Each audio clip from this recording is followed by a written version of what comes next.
Sehu tidak tahu mengapa keadaan menjadi seperti ini saat ini. Peduli. Jaga apa? Tuan Feng tidak mengatakan siapa yang harus dia jaga secara khusus. Bukankah ini semua tentang keberuntungan? Dia hanya seorang pengawal.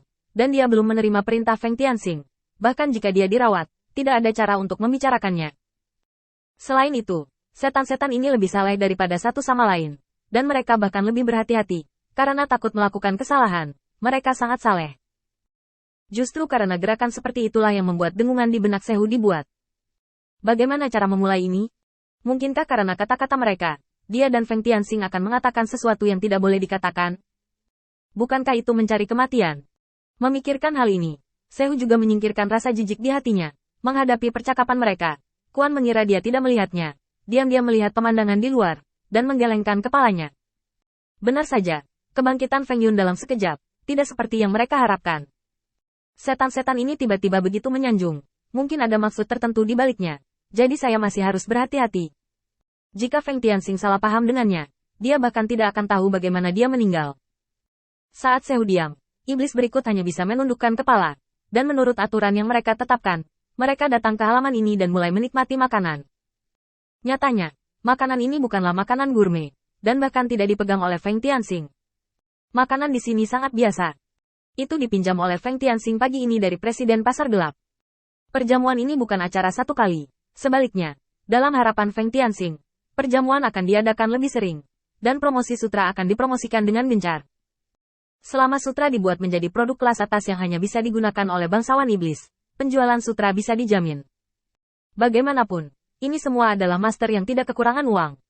Bahkan jika mereka mengeluarkan sutra, di mata setan-setan ini, itu hanyalah komoditas baru. Dan menggunakannya sebagai mata uang sudah merupakan konsesi terbesar. Tidak mungkin membuat mereka memakai sutra. Namun jika benda ini dijadikan simbol kebangsawanan, maka keadaan akan berbeda. Para bangsawan ini perlu menunjukkan keanehan mereka untuk memastikan bahwa hati mereka mendapatkan kenyamanan yang cukup. Pada saat itu, akan ada pasar besar yang belum pernah terjadi sebelumnya di depan Feng Tianxing. Dan dasar dari semua ini, sesaat sebelum secara resmi memasuki Akademi Hongwu, dibenamkan dalam perjamuan ini. Di jamuan makan, Blindness dengan hati-hati mengambil sumpit, tidak lupa memamerkannya kepada iblis di meja yang sama. Sejauh yang saya tahu, ini adalah sumpit, alat pengambil makanan yang pernah digunakan umat manusia. Sumpit di tanganmu semuanya terbuat dari giok putih. Bahkan yang terkuat di antara ras manusia pun tidak memenuhi syarat untuk menggunakan sumpit ini. Semua orang menikmati kemuliaan yang tak tertandingi sekarang. Feng Tianxing adalah murid Jie Luo, dan menurut etiket umat manusia, ini sudah merupakan tingkat perawatan tertinggi. Setelah obrolan, Blindness dengan canggung mengambil sumpit, melihat sekeliling meja, dan akhirnya mengambil sumpit ke dalam sepiring sayuran.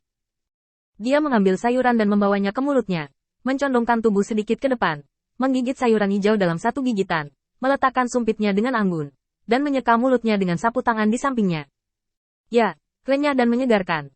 Meski bukan daging, rasanya tidak seperti daging. Setelah melakukan ini, semua iblis membuat pandangan iri pada Blindness. Mereka dengan hati-hati mengutak-atik sumpit di tangan mereka, mencoba memegang makanan seperti Blindness. Tetapi bagaimanapun juga, mereka belum pernah mencoba cara makan ini. Dan mereka penuh dengan komik untuk sementara waktu. Dalam adegan seperti itu, Blindness merasa sedikit lebih bangga di hatinya. Menggunakan sumpit agak rumit. Izinkan saya memberitahu Anda, Blindness lahir tanpa hobi lain. Dia suka mengobrol, dan menggunakan pengetahuannya yang aneh dan kaya untuk meyakinkan setan-setan ini. Jelas, tindakannya telah menyebabkan setan yang tak terhitung jumlahnya melihat suara berdengung di kepala mereka. Dia dengan sabar bekerja sama dengan setiap gerakan Blindness. Dan akhirnya, ketika Blindness meletakkan sumpitnya lagi, dia merendahkan suaranya. Ini etiketnya. Aku memikirkannya, dan hari ini Laksamana Feng memberiku perintah secara diam-diam. Seharusnya aku menyukai ini. Bagaimanapun, Laksamana Feng telah melihat terlalu banyak hal, dan iblis biasa tidak mampu menarik perhatiannya. Apa yang kita inginkan? Dan apa yang diinginkan Laksamana Feng, akan selalu mencapai kesepakatan pada satu hal tertentu.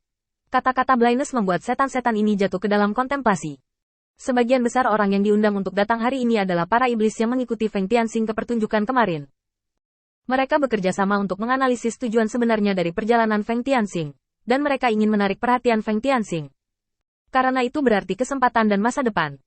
Begitu mereka hampir makan, wanita iblis yang tak terhitung jumlahnya mengenakan sutra dan menari di atas platform tinggi yang dibangun sebelumnya. Ketika dia melihat bahwa sudah hampir waktunya, dia berdiri di platform yang tinggi. Untuk sesaat, banyak setan yang hadir tertegun. Jubah yang ditenun dari sutra dapat digambarkan sebagai luar biasa dalam hal bantalan, atmosfer, dan detail. Di tempat pakaian tidak tertutup, itu adalah sisik yang gelap dan teliti. Ada rasa keagungan dalam jubah giok yang menutupi baju besi hitam. Ditambah dengan sikap Sangshe yang tidak tersenyum, itu benar-benar memberikan ilusi yang tak tertandingi kepada para iblis. Bahkan jika Si Yi adalah orang yang kuat di rumah Laksamana, dia pasti tidak terkalahkan di Akademi Hongwu ini, juga bukan lawan elit di antara para iblis yang hadir. Dia mengangkat tangannya dan merapikan borgolnya, dan Hei Yi mengatakan ini. Menurut instruksi Tuan Feng kemarin, kalian masing-masing iblis bisa datang ke tembok untuk mengambil satu set pakaian sutra dariku. Saya tidak suka kekacauan, tapi saya tidak tahu bagaimana mengurutkan Anda. Untuk mencegah kesalahan dan kelalaian, dari meja pertama di sebelah kiri mundur, dan minta saya untuk mengambilnya secara bergiliran. Setelah semua orang di satu meja selesai dijemput, orang di meja sebelah boleh pindah. Jika ada yang berani melanggar karena melanggar aturan, saya akan dikeluarkan sendiri. Meskipun kekuatan Sei tidak cukup baginya untuk lancang di depan setan-setan ini, tetapi pendukung di belakangnya sudah menjadi bajingan di hati setan-setan ini. Dengan tarian para wanita iblis di atas panggung, ditambah dengan temperamen kuat yang dibawa oleh pakaian Si Yi, itu langsung membuat iblis-iblis ini sangat sabar, membayangkan dalam benak mereka seperti apa rupa mereka setelah mengenakan sutra. Menunggu selalu sulit, tetapi juga yang paling dinanti.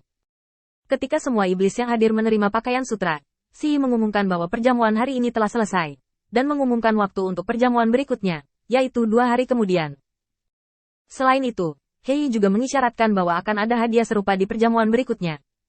Akibatnya, para iblis yang hadir sedikit lebih menantikannya.